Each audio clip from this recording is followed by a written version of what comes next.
भगवत गीता के अध्याय से ये सीख देते हुए कि lust, anger, as well greed are ways to self destruction. हवस, गुस्सा और लालच आपको तबाह करके रख देगा।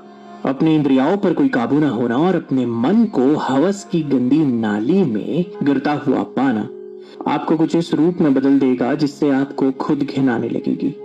गुस्सा आपके रिश्तों को तोड़ देगा और लालच कभी भी आपके मन को शांत नहीं रहने देगा। इससे शरीर में भी बहुत तकलीफें होती है, बहुत बीमारियों का प्रदापन होता है।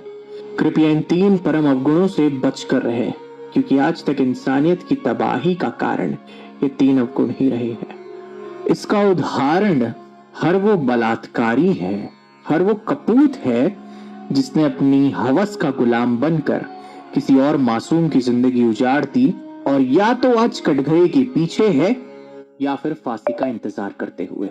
इसका उदाहरण हर वो गुस्सैल व्यक्ति है जिसके साथ आज कोई नहीं, क्योंकि उसका गुस्सा उसे सबसे ज्यादा प्यारा है, यहाँ तक कि रिश्तों से भी ज्यादा। और इसका उदाहरण हर वो इंसान है जो बर्बाद हो चुका है और आज रोड पर है अपने लालच के चलते। हवस, गुस्सा और लालच, ये 3 बीमारियां ना हो तो ही अच्छा है। कैंसर को भले ही हरा दोगे, लेकिन अगर इन तीनों की चपेट में आ गए तो जीवन खत्म, निरर्थ।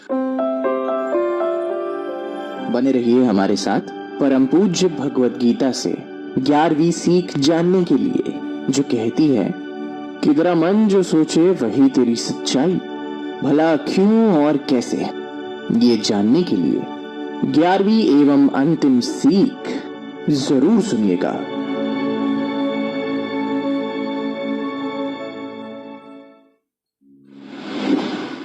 पाठ्य 11वां, भगवत गीता के अध्याय से सीख देते हुए कि a man makes his life based on his own beliefs. तेरा मन जो सोचे वही तेरी सच्चाई। किसी मनुष्य के विचार ही उसके जीवन को आकार देते हैं। अगर आपके विचार खुश होंगे और एक ऊर्जा से भरे हुए होंगे तो भले ही जीवन में कितनी ही बड़ी मुसीबत क्यों ना आन पड़े, आप उसका सामना एक सिकंदर की तरह करेंगे और मुस्कुराहट के साथ उसे एक अलविदा भी कह देंगे। और भले ही आपका जीवन कितना ही संपूर्ण, संपन्न और भव्य क्यों ना हो, मगर आपका मन ऐसे विचारों से भरा हुआ है जो आपको नीचे खींचता है, जो आपको नेगेटिविटी की तरफ ढकेलता है, तो भले ही आप ताजमहल में बैठकर चांदी के चम्मच से ही क्यों ना खाना खा रहे हो, मगर आप मन से उदास और निराश ही नजर आएंगे। भले ही किस्मत आपके दरवाजे पे दस्तक दे रही हो, आसमान की ऊंचाई आपके कदम चूम रही हो, और अगर आपके दिमाग में रिवेंज हो, बदले की भावना हो, तो उस खुशी के माहौल में भी गम का आगमन बेझिझक हो जाएगा। तो बात बड़ी सिंपल सी है कि आपका मन, आपके विचार ही आपके जीवन को आकार देते हैं। जैसा आप सोचेंगे वैसा ही आपका जीवन होगा।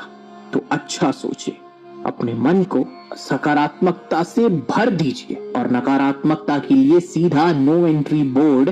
शाहरुख खान, साल था 1990, खड़े थे मरीन लाइंस पर समुद्र को देखते हुए। ना सोने का ठिकाना, ना जेब में पैसे, क्या किया जाए।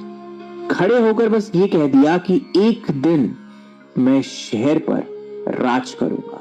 ये उनका विश्वास था, ये उनका अपने आप से एक वादा था और ये उनका सपना था जिसके लिए उन्होंने हर दिन कड़ी मेहनत की और अपने विचारों को कभी भी कमजोर नहीं पड़ने दिया। और आज we all know him as king Khan.